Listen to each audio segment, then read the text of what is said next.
Good afternoon. Welcome to Community Art. On behalf of Peace Days, I welcome all of you to our today's show, and we have a very special guest from United States of America, Louisa Hext. Louisa, how are you doing?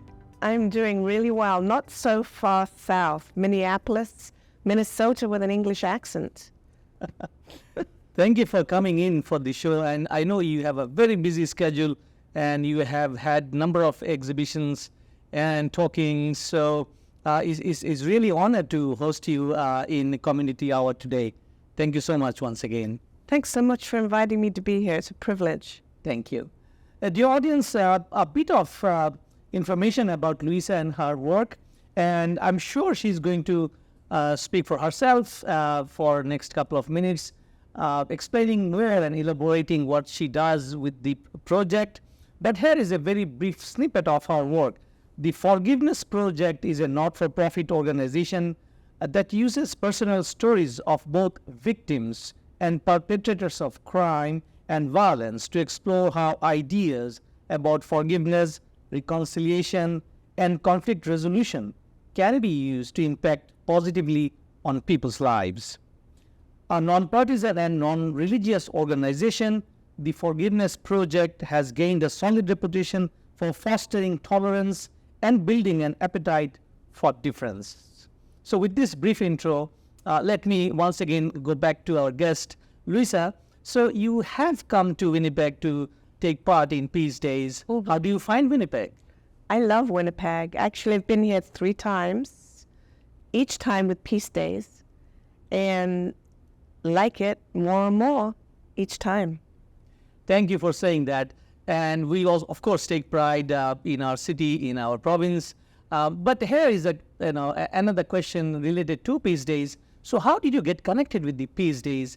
Can you give us a bit of background of your connections and your love for these kind of works in Winnipeg? It's a long conversation, but all in all, I met Gary Samt, who is the cheerleader, I would say, for Peace Days, a number of years ago in Salt Lake City at one of the World Parliament of Religions convenings. And I coordinated a traveling art exhibit around forgiveness. It's known as the F word, Stories of Forgiveness. And it was on display as part of the World Parliament of Religions. And we'll talk more about the exhibit. And we got talking, and the work through Canada and an organization called the Charter for Compassion brought me to maintain a relationship with Gary and his wife Darcia. And I think it was back in 2015, I was first invited and brought a number of friends with whose stories are part of the F word. And that kind of snowballed into a relationship that's continued. My passion, I've always been a storyteller. I've always loved people. I've always been curious and wondered why. Why did this happen? And put myself in other people's shoes. I'm also a grandchild and great-grandchild of Holocaust survivors. So my own family have their own stories too. And I want people to have I would like to say equal, a place that is a safe place and a place for belonging and where there is no prejudice. And we know in this world there is. But my passion always overcomes that. So that's kind of succinctly, long story packaged. Thank you for saying that. And storytelling is definitely an art of conveying ideas. And I'll get back to the art of storytelling a little later. But the audience, for your information, Mr. Gary and Darcia Samt, they are our advisors to Conflict and Resilience Research Institute Canada, which I lead from here. And we are absolutely very delighted to know that they helped Louisa to run her exhibits and various activities even this year. And Louisa has mentioned she's coming to Winnipeg since 2015. So, Louisa, now let's turn to some of your excellent works, I would say. And I was deeply motivated by your work because I do remember we hosted a webinar with you, I think in 2019 and that period.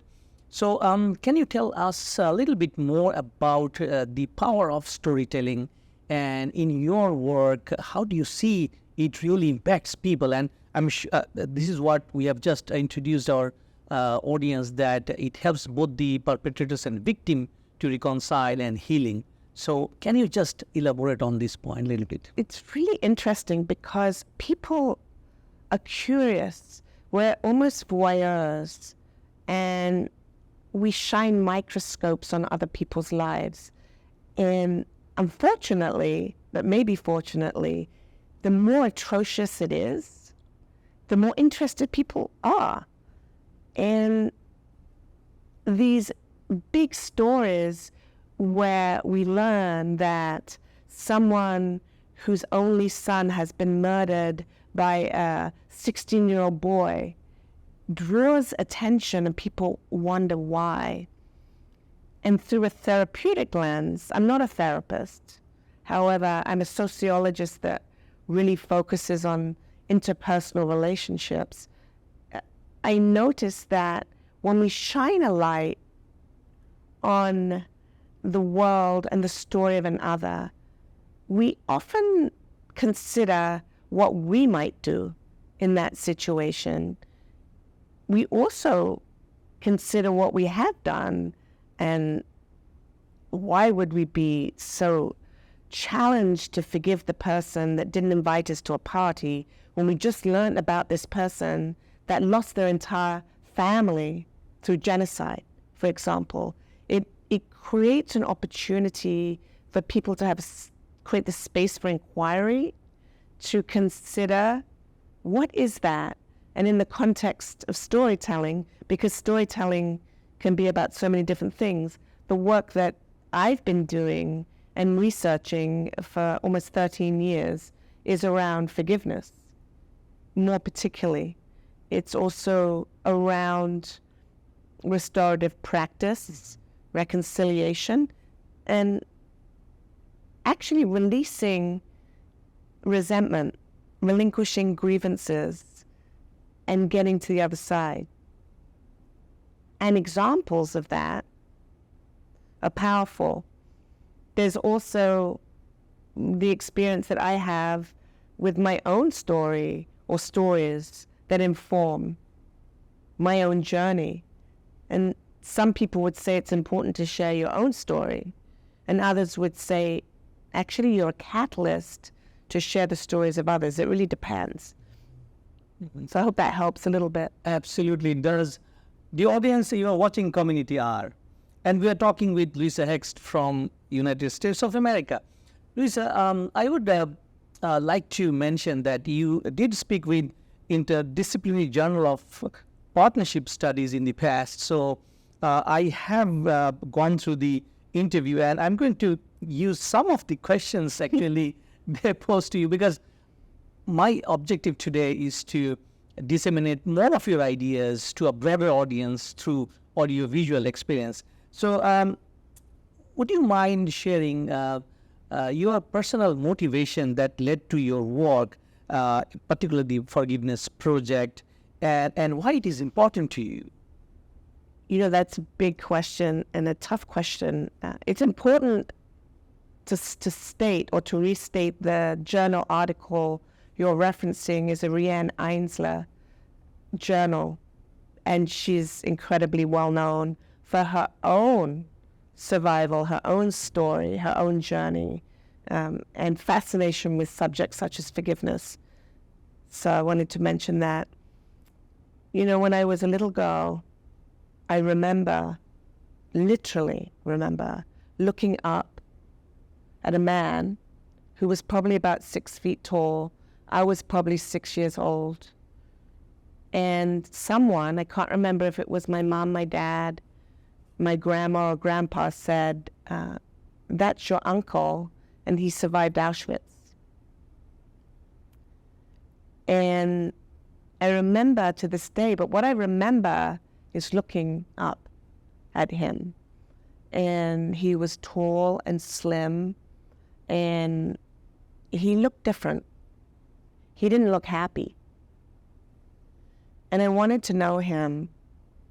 And there are multiple occasions in my growing up where I've met people on my journey by coincidence who have influenced me and caused me to reflect on my own life and figure out who I am, where I am, how I came to be.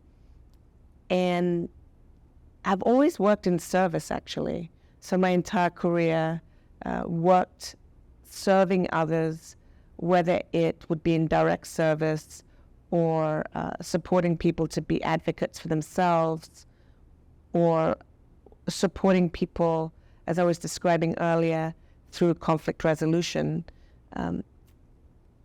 My mom used to call me, I don't think it's a very nice way to describe a person, but she would call me the black sheep of the family. Why did I care so much about people that didn't have something? And I think that the answer to that is because I knew I had something perhaps that someone else didn't have. And I always wanted things to be equal. And I know that life isn't necessarily equal, but I always wanted that. And so I think my path took me on this journey that brought me to where I am now, more particularly, and you'll probably ask me, but the work around forgiveness, I fell into it because I was helping someone else who was a photographer who was interested in forgiveness and bringing people together. And she would take photographs of people kissing each other on the cheek, and the experience of the love that emanated from a photograph that would be there forever. And ultimately, this job, which was to tour the North American art exhibit, came to me and not this person. Yet I was fascinated with this messy, complex, thorny thing, this forgiveness thing. So that's could talk forever about it, but that's kind of how I came to be. Absolutely amazing. The audience, we are listening the personal motivation of Louisa Hext into forgiveness project. That leads me to the next question. So can you tell us a little bit more about the project itself for our audience? And what are some of the core principles of the organization? And how does the effort exhibit actually fit in within the overall thematic area? And I know that you have had one exhibition here in our city. So what do you think it is conveying thematically the idea of forgiveness? So as you did, because you have an audience that wants to learn in a short period of time, I want to be less verbose and give you a little bit of the background. So key to the project, which was so amazing to me, is it was organic.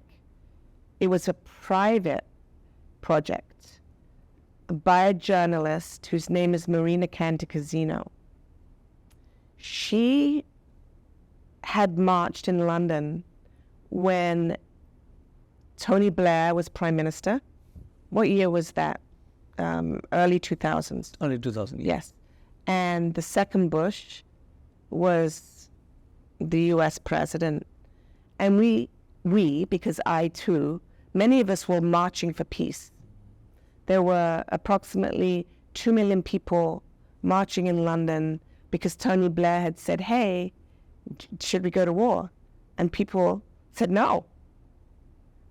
And she was on that march, or one of those marches, and we know what happened.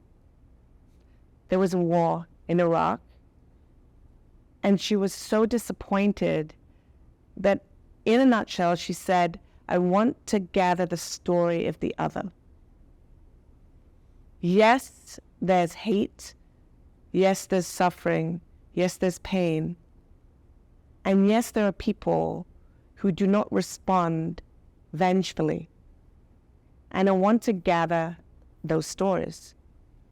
And she was a journalist on assignment, and so she took advantage of being on assignment in different parts of the world, and she went with a photographer whose name is Brian Moody. And the first person she met with was former Archbishop Emeritus Desmond Tutu.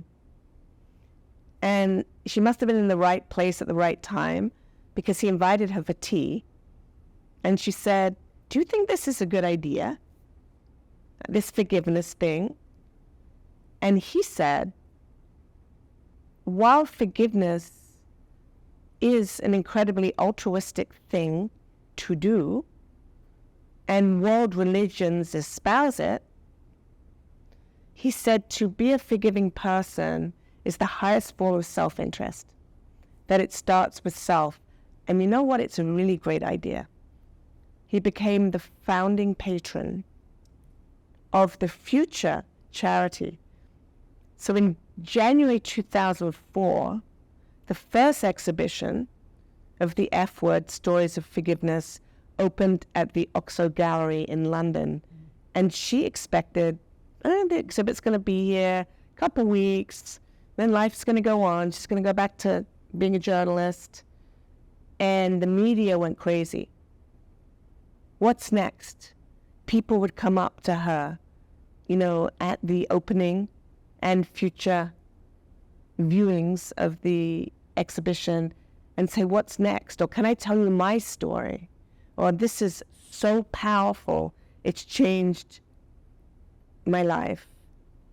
So the exhibition is called the F Word because in the process of collecting the stories from both people who've been harmed and those who have harmed others relating to crime and violence, Marina had come to realize that forgiveness cuts public opinion down the middle like a guillotine.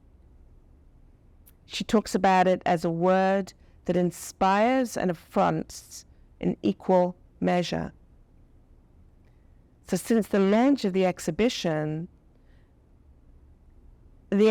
continued, and personal testimonies and portraits were continuously gathered.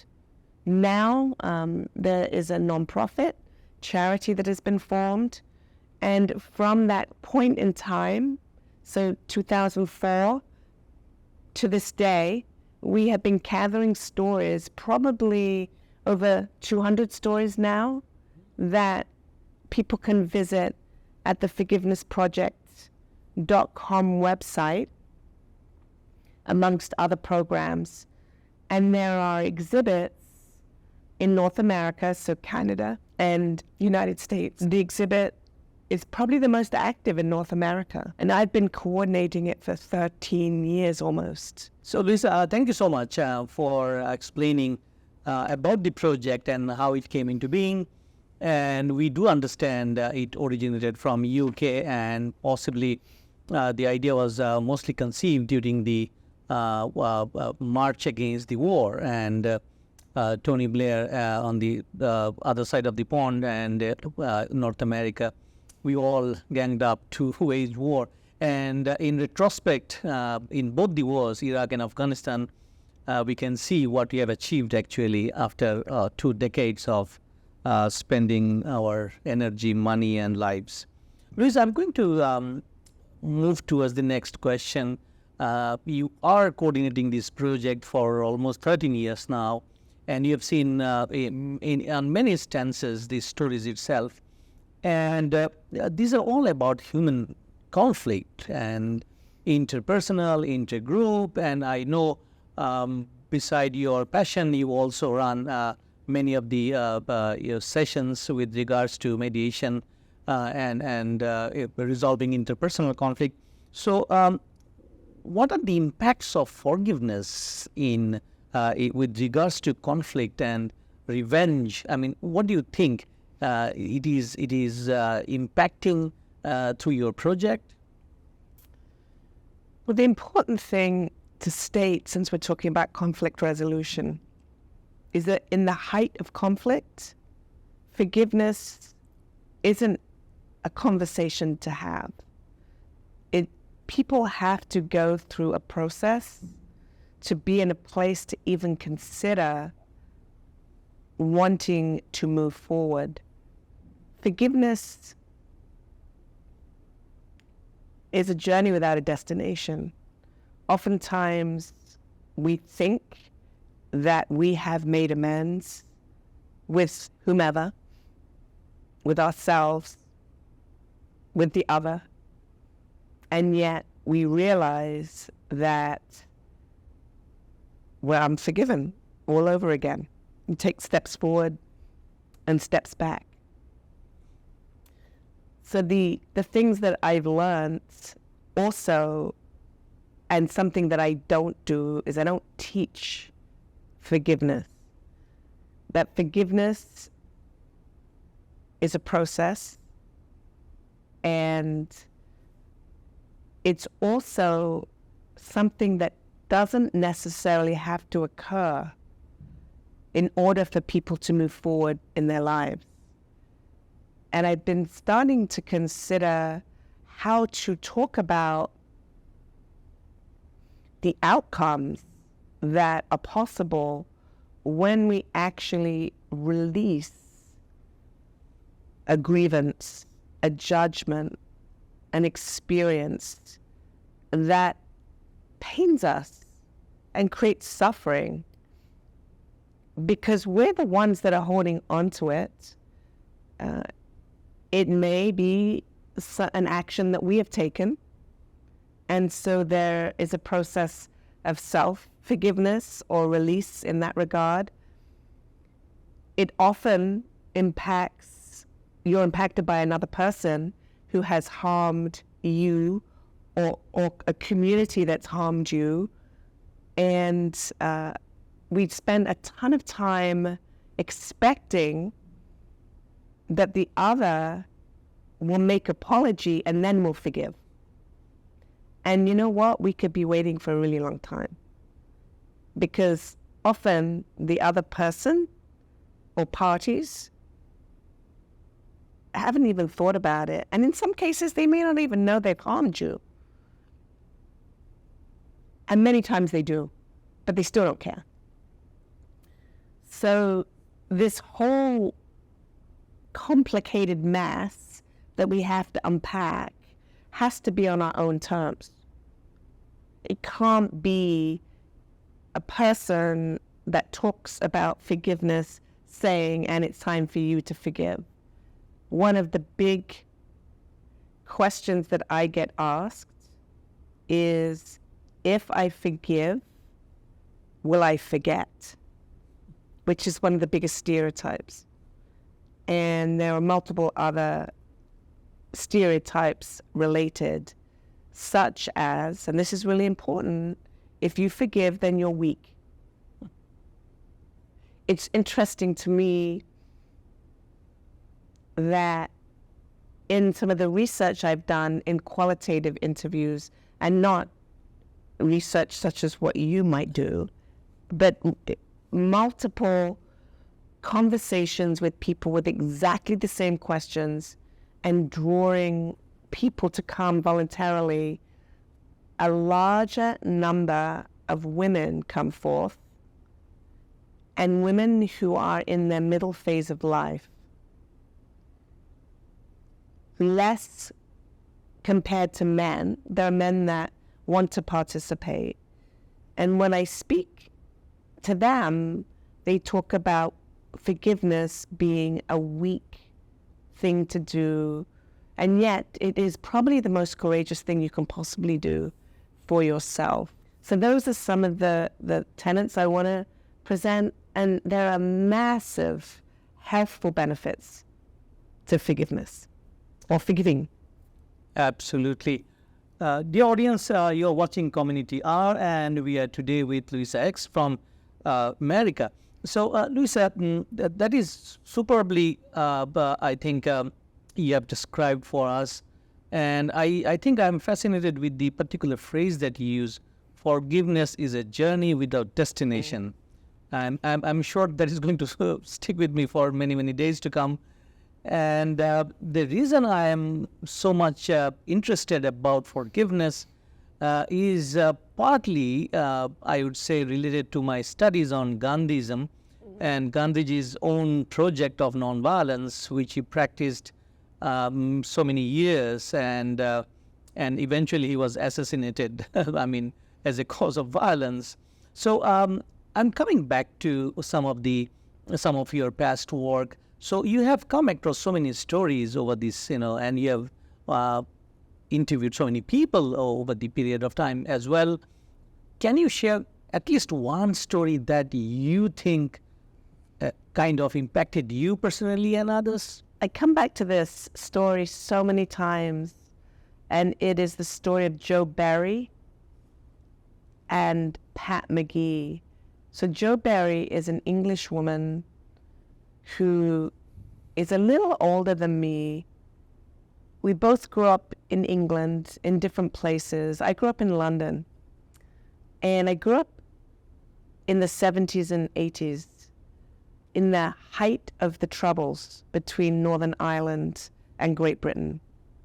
And as a kid going to school, I would take public transportation for an hour in each direction.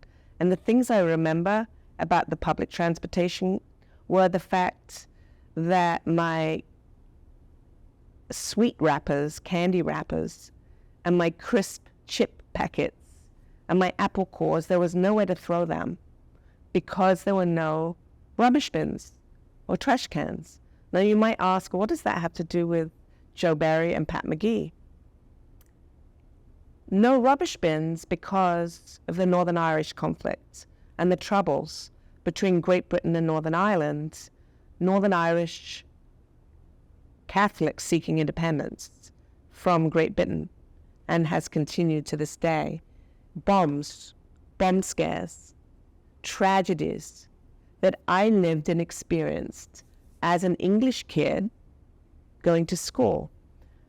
So it was during the Margaret Thatcher, we're talking about lots of prime ministers here, but the Margaret Thatcher administration, and believe it or not, in those days I admired her because she was a woman and a strong woman. I had no concept of her politics. She was having a convention for the Tory Conservative Party in Brighton, and, big hotel, and all of the MPs, members of Parliament, were coming from the House of Lords and also from the House of Commons, and a man by the name of Pat McGee, who was a member of the Irish Republican Army, the IRA, acted alone, and he planted a bomb 2 weeks before in the bathroom in the hotel room that he thought Margaret Thatcher was going to be in. So it was an attempted assassination of her and Jo Berry's father. Sir Anthony Berry actually had that room, and he lost his life. And others, Norman Tebbit got injured. There was a relatively low loss of life, but it was a tragedy. There was a lot of harm caused. And individuals like Pat McGee and another person who's part of the Forgiveness Project,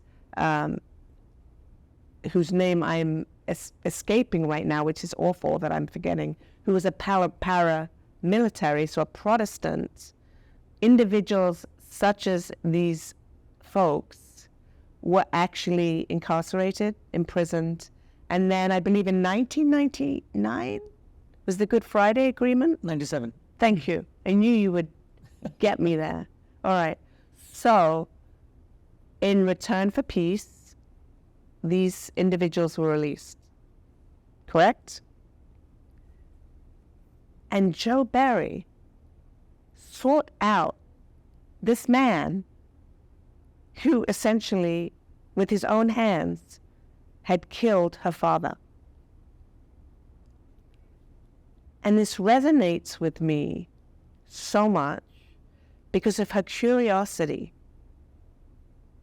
to understand why he had done that. And I'm just wondering, how on earth would anybody even want to do that? This was not a particular popular thing amongst her family, and it was certainly not popular, and to this day not popular within some individuals in the United Kingdom. I resonate with her because I'm extremely curious, very, very curious person. I want to understand why. The interesting part of the story also is it's not about forgiveness. This was not a journey to forgive each other. And Pat McGee and she did have a conversation, and I don't think at any time they have said anything about forgiveness. However, they have better understood each other's story. There was a play in London a number of years ago. I happened to be in London at that time, and it was about their lives. And I went to the play, and I hadn't cared at all about Pat McGee's story. Like, I had put him in the bad man camp. How dare you? Like, I was impacted by that too. Growing up in England, living it every day. It was after my growing up, it was later. But still, I had no interest in knowing anything about him until I learned his story. Until I learned how he grew up and what his experience was as a boy and how things happened to his family because he was a Catholic, and how the police would come into their household and burst into their home, and how the family, who were nationalists, had essentially, their story was protection and to get rid of the bad person, right? And I'm not saying that I condoned his behavior.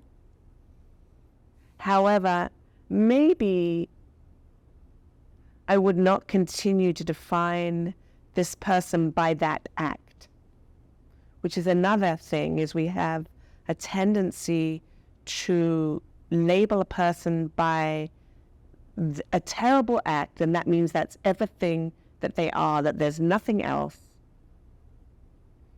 And finally, what Jo would say, or what she has says again and again and again, is, it still blows me away. She says something like, if I had lived your life, would I have done what you did? And that is the power of empathy, which I believe many of us don't have that muscle.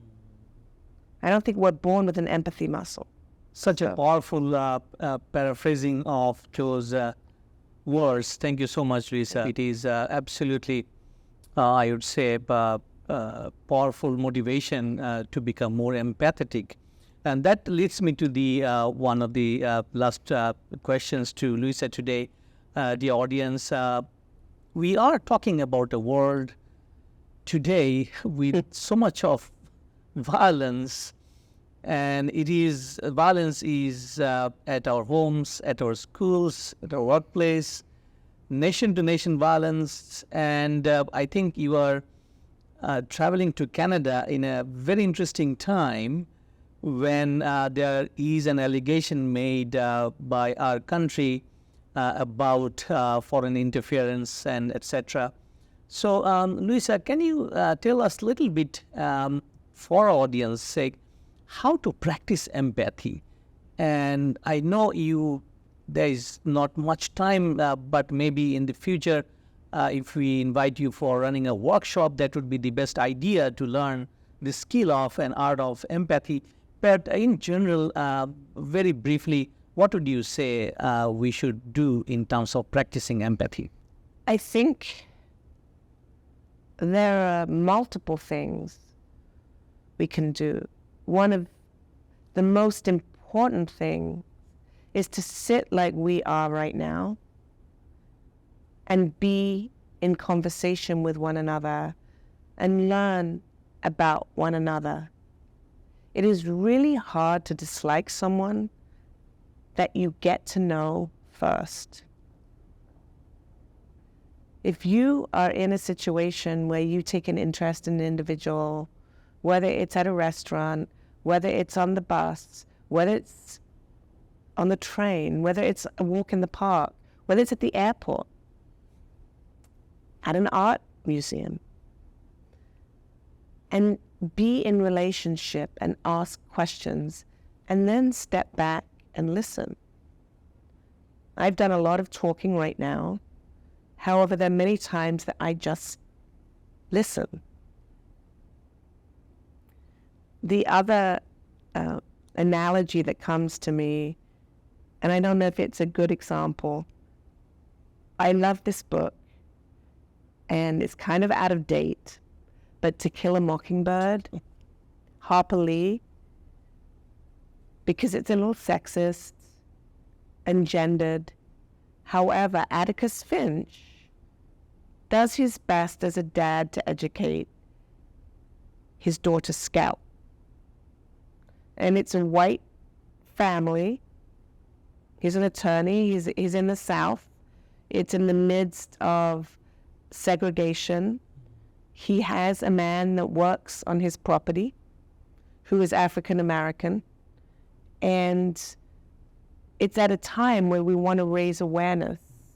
And the book is written by a woman, a very curious woman in the sense of her curiosity. And the line in the book goes something like this: the suggestion to Scout that she should walk around in someone else's shoes for a bit. My experience of that, which would be it just popped into my head, a great example, and I learned really quickly. I have a friend who uses a wheelchair, and I wanted to know what it would be like to try and get around using a wheelchair. And she gave me this, she thought it was crazy anyway, but she gave me this speedy, fast wheelchair, because that's not the old-fashioned kind, but it wasn't electric. It was like this. I was more interested in how people would treat me on the street, which was very interesting. People either ignored me or felt sorry for me and wanted to help me do things that I could probably do for myself, and would look down, because the hardest thing that I walked away with was trying to travel 3 miles for the first time, and the aches and pains that I had for days trying to navigate in this wheelchair. But the experience was an experience in empathy. What would it feel like to live without use of my legs? And we should try that a little bit, not necessarily use a wheelchair, but be curious and consider what it's like to be the other, to be a person with less privilege. It could be less skin privilege, that I have white skin and therefore I can pass and not show up if I don't want to. For yourself, you don't get to pass. You don't get to say, I'm not going to be brown skinned today. I mean, the reality is so, and you can do this in different disciplines. I also work with an organization in the United States called Braver Angels.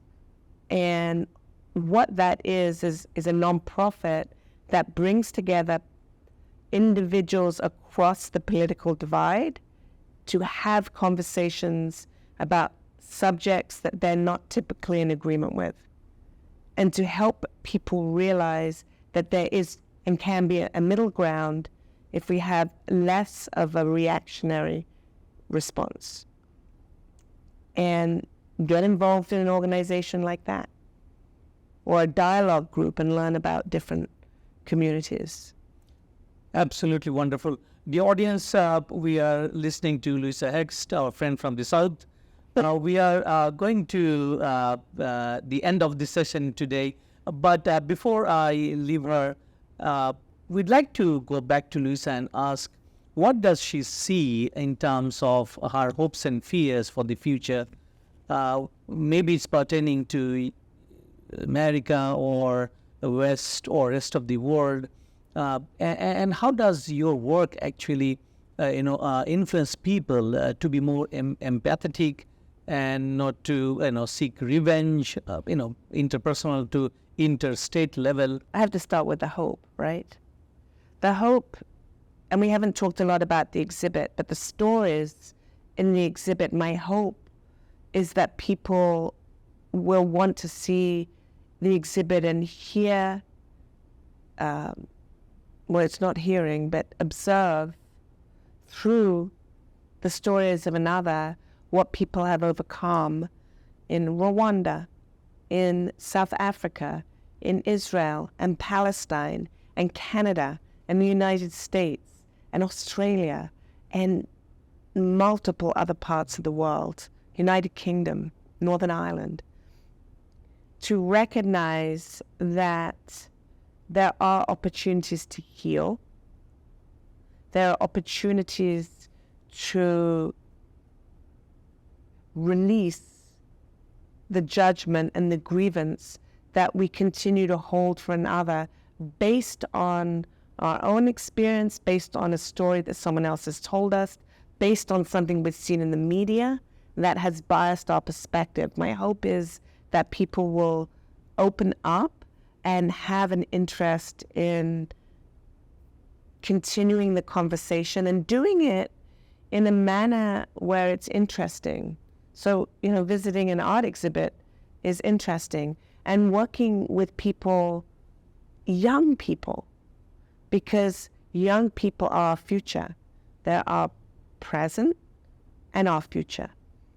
The fear that I have is that our human frailty, our egoism, our judgment, our desire to be right is going to continue to the point where we don't have a choice anymore, because all of our options are going to be taken away from us because we're going to implode.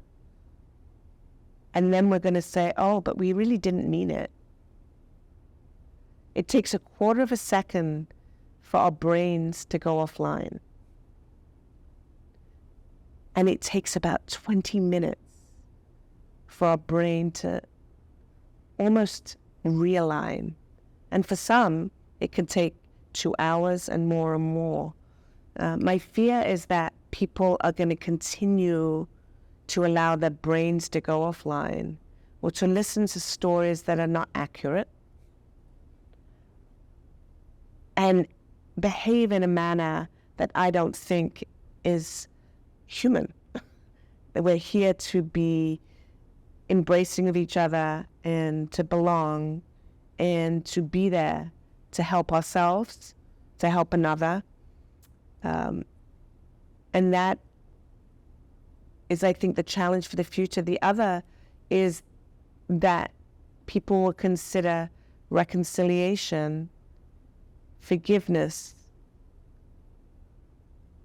and things related to be for someone else, because it's not for them, because they're too stubborn, because maybe they're getting something out of holding on to a grievance.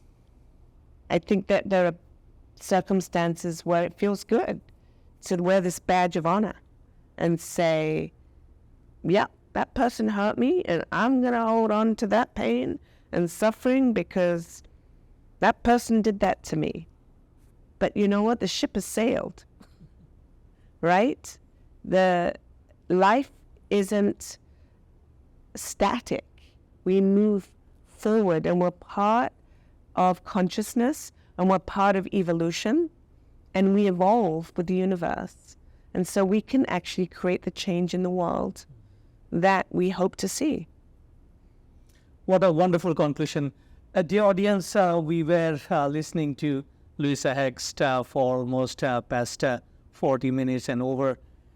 And she explained her works, and most importantly, she also told us how to practice empathy. While I was listening to her and her special reference to Northern Ireland conflict, I was just recalling that in past July, I was traveling both in Dublin and Belfast. I had been to the Shankill Road, I had been to the Peace Wall, I stood there, took some selfies, because that was the only way to remember this memory. And I was reading all these texts and watching the other side of the road. And what Louisa told us today, that really dawned onto me, that how we can really practice empathy so that this wall we don't have to build again. This wall divided the communities in Northern Ireland for decades. And it is almost 7 years after the Good Friday Agreement, but still we do see conflict flaring up here and there in Northern Ireland. Dear audience, let us thank Louisa Hext so that she can come once again to our beautiful city of Winnipeg and educate us how we should practice empathy more so that we can forgive, so that we can live together in the true spirit of reconciliation. Thank you, Louisa, for once again for being with us. Thank you for having me. It's been a pleasure.